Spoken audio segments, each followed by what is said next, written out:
does that even mean, Bowers game corner? Ahoy there, YouTube! I'm back again today for another game review. And today, very excited checking out Shark Island from Upper Deck. This is for 2 to 5 players. Take about 30 to 60 minutes to play, and it's for ages 14 plus. And in Shark Island, there is a shark roaming a beach town trying to terrorize the city in order to win the game. And there's also going to be a bunch of brave local fishermen and island sheriffs and dolphin trainers who are going to try and find that shark and then hunt that shark and combat that shark and hopefully kill that shark in this one versus all game with lots of stuff going on. I do want to forewarn you, this middle part is a lot longer than I like it to be. I believe it's 14 minutes, but I try and cover each and every aspect of the game. If you want to skip that and just go to my thoughts, then click to the end. But let's open this up and I'll show you how it works. That's the words. Woo! Alright then, we're going to take a look at what should get inside of Shark Islands. First and foremost, we're going to handy dandy rule booklet, 18 pages, double-sided, full color, full of pictures, illustrations, examples, and it's okay. It definitely could be better. It's just, it needs a glossary, and I don't know, I just couldn't put my finger on it. You have to keep going back to it over and over again the first 1 or 2 games you play. Also, it doesn't explain how the reroll tokens work exactly, which is kind of annoying. It's not, I don't know if it's if you reroll 1 dice, or if you reroll all your dice, or if you reroll only dice that you want to. So that's a little bit annoying, but overall, it is a decently done rule booklet that should have you up and running relatively smoothly, even though you will need to get back to it quite frequently. In Shark Island, what you're going to be doing is one player is going to be taking control of a vicious great white shark. They're going to have their own cards, their own boards, a little screen to hide all their stuff, and everyone else is going to take control of local townsfolk who are trying to stop that great white shark from spreading terror all through their town. What am I talking about? Let's go over the components, then let's get into the gameplay. So we'll start over here on the shark side. Shark's going to have a whole bunch of his own components over here. He's going to have his own health board right here. You'll notice that there's some red numbers. Once you knock the shark past those red numbers, they will not be able to heal up unless they play certain shark cards, which are these cards right here. These cards are incredibly powerful. They will help the shark, they will hurt the hunters, and they are very, very nice. You're going to draw one of these each turn. You're also going to have this little this screen right here, which is incredibly useful. This has all the information you need in the game. I really wish everybody had their own copy of this player aid card, especially this part right here, because it is so stinking useful. So very helpful. Despite the fact you're not the dungeon master in this game, you really kind of are in check. Like if someone's like, oh, what do we do next? You have this board to help you. You also have this little thing right here, which is where you're going to put the combat cards. We'll talk more about those combat cards later because you don't need to know about them right now. Then last we have terror tokens and shark coins. You're going to use shark coins to help you get more fins or potentially get terror tokens to put different bad stuff out like fog or rammed. And then terror tokens are how you're going to win the game. So at the beginning of the game, a shark is going to choose which one of these objectives they would like to meet. And they're all pretty much the same. 5 of this token, 5 of this token, 5 of this token, or 12 tokens grand total. And you're going to complete this by gaining these tokens right here. You're going to gain these tokens by terrorizing different parts of the city, and you don't know which tokens you're going to draw when you draw tokens. So that's the shark area. Let's get back over to the player area over here. So in the player area, you're going to have a whole bunch of different stuff. So first, each player is going to have their own unique character that are slightly asymmetrical. Each one's going to have their own unique special ability. Some will be better at searching for the shark. Some will be better at fighting the shark. Some will be better at having big boats, which means they're a lot less likely to be sunk. Also, each character is going to have their own deck of cards, which is nice as well. So each character is going to be a little bit different. You're also going to get your own little standee, which will have your ship or boat on it, or helicopter in this particular case. And what other ones we need to talk about? We got reroll tokens up here, which, as I mentioned, not quite sure how they work. We assume you can reroll as many as you want, but not quite sure. You're going to have calendar cards, which we'll talk a little bit about later. You're going to have this, which is just for rolling dice, which you probably will never use, but hey, looks cool, I guess. And yeah, let's just go ahead and talk about the game plan. We're just going to go through each and every one of these, and I will walk you through it. So first we're going to have what's called the calendar phase. You're going to fast the first player token, which is, where is it? It's this little nautical thing right there. Then you're going to draw a calendar card. And the calendar card are very interesting. Some of them will help out the sharks. So the red ones will help out the sharks. The yellow one will be indifferent, so they might help the sharks, they might help the players. It's somewhere in the middle. And then the green one are going to help out the people. So you're going to flip one of these over, and this is going to tell you how many tiles you are going to place out, how many locations you are going to place out that could potentially have the shark. So now let's just assume we're having a 4-player game. So this is a 0, so we would put out 4 tiles. But if we had more than that, we would potentially put out 1. So 3 tiles, 6 tiles. You're never quite sure how many tiles there are going to be out there where the shark could potentially be. So this is a shark bonus card. Warm Current. The shark gains 1 extra shark this turn. Oh my goodness gracious. This is bad news for the human. So that means that the shark is going to be having 2 shark tokens out there. So yeah. So you keep that out there so everybody remembers that there are 2 sharks out there. And then we keep looking at the calendar phase. So next, the shark is going to gain fins. So how many fins the gain shark is in this upper right-hand corner. So he would gain 4, 7, 10, 12 of these fake fins. And there'll be marlins, driftwoods. There's a kid with a shark thing on there, which I find kind of funny. But you're going to gain 12 of these fake ones right here. So let's just go ahead and deal out 1, 2, 3, 4, 5, 6, yeah, we'll just say that's 12. Whatever, that's 12 right there. So the rest of them will not be in play unless you purchase them, except for 2 that the shark always gets, but we'll talk about that in a second. So we're done with the calendar phase pretty much. We placed our island tiles, we gained our fins. Now we move on to the shark phase. This is where the shark is going to do his thing. He's always going to draw one of these ever so delicious shark cards. Play in the calendar phase to heal 2 wounds, ignoring red numbers on the shark track. That's pretty stinking good. Next, he's going to spend his shark tokens, which, as you mentioned, are these coins right here that he'll earn in various different ways throughout the game.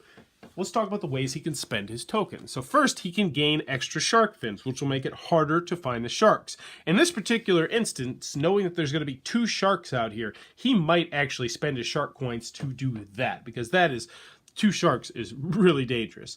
He can also gain 2 hazard fin tokens for this turn. So hazard fin tokens are these ones right here, and these are very stinking good.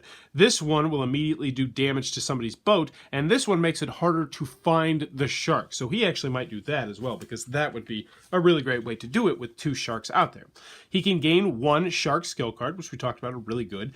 Heal 1 wound, but not past the red numbers, or Terrorize at Night, which lets him roll 3 dice, and if he gets one of the shark icons on these said dice, then he's going to gain 1 terror, which is going to potentially make him 20% of the way to winning the game. But that's going to cost you 8 tokens, which is a lot of tokens. So the next thing he's going to do is he's going to place his fins. And I don't actually know if I have the sharks out here, but he's going to place a whole bunch of fins. And how this works is you have to make sure you place at least 1 fin on each location. I'm not going to go into too much about the strategy right here, because hopefully you'll be able to figure it out a little bit later. But that primarily correlates to this blue number right here, which is how often the people can search for the shark, and this number up here, which is how many terror tokens you will gain if you're able to successfully terrorize that area. So this reef diver, you're only going to be killing 1 person, so it's not going to cause too much terror. But if you go to this town dock where there's going to be a whole bunch of people, that can cause a lot of terror. So it actually works kind of well thematically there. So the shark phase is over. Now we get to the hunter phase, phase number 3. This is where the first player is going to start off by rolling these 3 dice right here. And the dice are going to have a couple different symbols, and I'll just show you them right now. So for instance, this one will allow you to repair your boat. This one will allow you to flip over one of these tiles looking for those sharks. In this case, there's 2 sharks. This one will allow you to gain valuable cards. We talked about how each player has their own unique deck. This one will allow you to gain a card. This one will allow you to do whatever you want. This is a buoy, that is a wild, and this one is the shark. If this is the way you keep the die, you're going to have to give, well, the shark token gains 1 coin, which you'll be able to use to terrorize you later. And also, if you ever get 3 sharks at the end of your turn, that's really stinking bad. It's really going to help out the shark. So let's just show you how it works. You roll the dice, and then you keep 2 of your dice result. So let's take a look at what I got. I got a buoy, I got a card, I got a search. I obviously want to do a search. And you know what? I'm going to do a search right here. So I do this search. It's a school of fish. I prop this down here. And now let's talk about this number right here. So this is how often all the hunters are going to be able to search this location. So I have searched this location the one time, which means none of the other hunters who are about to take their turn can search this location. Whereas this one you can search twice, and 3 times. So that's what that number means right there. The next thing I'm going to do is I'm just going to take a card because that will come in handy later. Let's see what it does. Play during the combat phase to discard a shark card from any hunter or shark as it's dealt. Doesn't make much sense to you now, but that's really stinking useful as well. So that would be my turn. Last but not least, I have to place my ship wherever I think the shark might be, and I can place it anywhere I want, so I'll go ahead and go with the reef diver spot right there. The next player is going to do the same thing. They're going to roll. They might re-roll at this point because they don't want to give the shark a coin, or they might not. Actually, they would, because this hand is garbage, especially at the beginning of the game. But anywho, they're going to continue to do the same thing. They're going to flip some tokens over. Now, what will happen is, if you get lucky, you will flip over the shark. If you flip over the shark, you still finish out the hunter phase, but all the other hunters, now knowing where the shark are, do not need to search. So that means they can just gain cards, they can heal up their boat, they can gain reroll tokens. And that's another thing I want to mention. You can always use any of the die face and just use that action to get a reroll token, which are very valuable, especially in certain points of the game. So let's just say we ended up doing this. We're doing a 3-player game. I think it was a 4-player game before, but hey, whatever. So that's the hunter phase. Now we move on to the search phase. Oh, last but not least, if you do not want to go hunting for the shark because you're very low health, so let's just say you're down to 1, then you can just stay at the docks and immediately heal all the way back up. Because if you ever get down to this point, if the shark ever gets you down to here by attacking your boat, then that means he gains a terror, which obviously really good for him. So now, depending on whether or not you found the shark, you're either going to go to the search phase or the combat phase. So we did not find the shark, so we would go to the search phase. So how this works is you are going to roll as many dice as you have searched. So this is where you're actually at the location. You're physically at this location, and you are looking for those sharks. Now, depending on how good your search is, that's how many dice you're going to roll. So for me, let's pretend I'm red. Actually, let's pretend I'm orange. I have a helicopter, so I'm going to roll 3 search dice, and I am looking for those 2 symbols right there, which means I would get to flip over both of these. Boom and boom. And I did not find the shark. So that would be the end of my search phase. The next player would go, the next player would go. And what's going to happen is, if you find the shark, then the shark is going to have a combat phase with you. And we'll get to the combat phase as well. But if not, then they are automatically going to terrorize that location, which means they will get terror tokens. Either way, you're going to end up being in combat if you're with that. So how does the combat work? The combat is a modified version of Blackjack. So the dealer is going to be the shark. Everyone is going to play Blackjack with the shark, even if they're not at the location. So let's just say the shark was over here on the green spot. That means this is the active hunter, and everybody else is still going to play, but they're not going to be able to get hurt or hurt the shark. And how you're going to do this is Blackjack, like I said, except you're trying to get 23. Everybody's going to get... They're going to get cards like so, and it's pretty much straightforward. You're trying to be the closest to get to 23. If you get exactly to 23, then that's really good. The shark wins all the ties, so the shark is playing as well. Now, in addition, there's going to be a couple extra special cards in this. So first, there is a 3. If you ever get a 3, you immediately have to decide if you were just going to stop taking cards or immediately take a hit. If you get a shark card, it's going to double the card that was in front of it. And if the shark himself ever gets 2 of these shark cards, which there's only 8 in here, I do believe, then they're automatically going to win. Last but not least, there's a harpoon, which is a 1, which means the hunters may discard this card and 1 face-up shark card in their combat line when dealt, which would normally be really good. The last aspect is on the player board. This is the fight, because we talked a little bit about fight. This is the, So the fight is going to allow you to discard a card. So let's just say I busted. Let's say my number was too big. I just got a shark card, which made me too high, or I got an 11 or something like that. I can take my fight token off, and I can say, hit me again. I'm fighting him. And hopefully it will be a card less than what you get before. Now, if you do end up busting, you don't say, oh, I busted, dang. You just discreetly say, I passed. And everybody said, until everybody passes. Once everybody passes, you are going to reveal your numbers, and whoever has the highest number is going to win the combat. But more importantly, you're going to want to look at who wins based on the shark and the active attacker, because that person is going to deal damage to the other person. Also, if you ever get 23 on the nose and you win, then you're going to deal 2 damage, which can be huge for the shark, because as you can see, the boats, they're not very healthy. But anywho, if you're not the active hunter and you win, then you'll get either a reroll token or repair your boat or a card or something like that, I think it was. And if you're the shark and you beat someone who's not actively at your spot, then you gain a coin. And then you're going to do what's called the refresh phase, where you're the dusk phase, I should say, where you're going to remove the island tiles, you're going to reset up everything up, and you're going to rinse, wash, and repeat, either until the shark is dead or until the shark accomplishes one of his goals. And that, in a very jumbled nutshell, is how Shark Island is played. Alright then, Shark Island from Upper Deck. What are my final thoughts? Let's go over the pros, let's go over the cons. First, on the con side, game's not going to be for everybody for a variety of different reasons. 2 to 5 players is a great player count, but I liked it best at 3, 4, and 5 players. 2 players has 1 person taking control of 2 hunters. I'm just not the biggest fan of that kind of gameplay, even though I will say that game went by very snappy. I still liked it best at the higher player counts. It's not bad at 2 players, so if you're looking at this as a 2-player experience, I still think it was fun, but I liked it best at the higher player counts, and I actually liked it best at the highest player count at 5. I thought that was a lot of fun. Another comment of this game is that the rules could have been better and they should have been better. I feel like a glossary was a must for this game. This game really could have used a glossary. Also, I wish everybody would have had a player aid card. You know, the Shark has this really incredibly useful player aid board that has all the information. I get that because they're kind of supposed to be the GM, but I still wish all the other players would have had that information, even if it's just on the back of this. I feel like this is a wasted space right here. It really could have been used to put all this various different information, which would have been nice.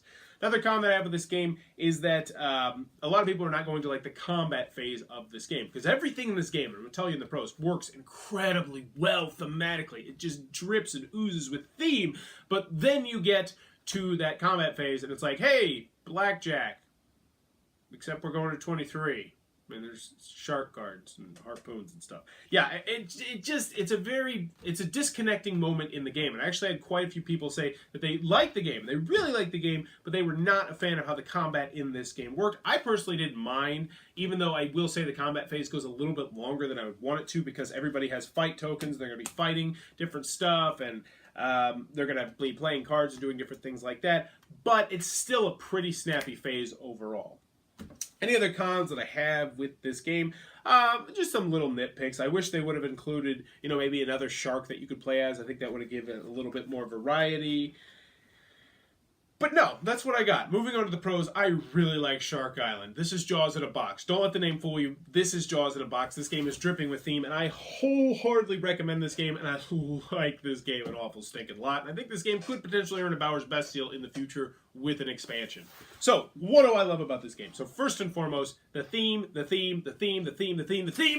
comes across. I like Jaws. I think it's a good movie. I enjoy the movie, but I'm not by no means a giant shark fan. I don't watch Shark Week or anything like that. But, oh my gosh, this game works thematically, and it makes it easier to teach the game once you know the rules, which is great. You have the calendar phase. It might be good for the shark. It might be good for the people. It might be indifferent, but it makes sense. It works thematically. Then you get to the shark phase, where the shark's I guess sending out minions with the fins, and then you get to the hunter phase, and I love that hunter phase because either you're repairing your boat as you get prepared, or you're getting cards, which is like you stockpiling artillery and stuff that you're going to need, or you're getting reports from fishermen who are like, I think I saw a shark over there, and then if you find the shark, that's great for you, but it all makes sense thematically. It makes it easier to teach. And then you get to the search phase where you're physically at this location and you're on your boat and there's tents, and you're like, oh man, I'm looking for that shark. I'm going to find that shark.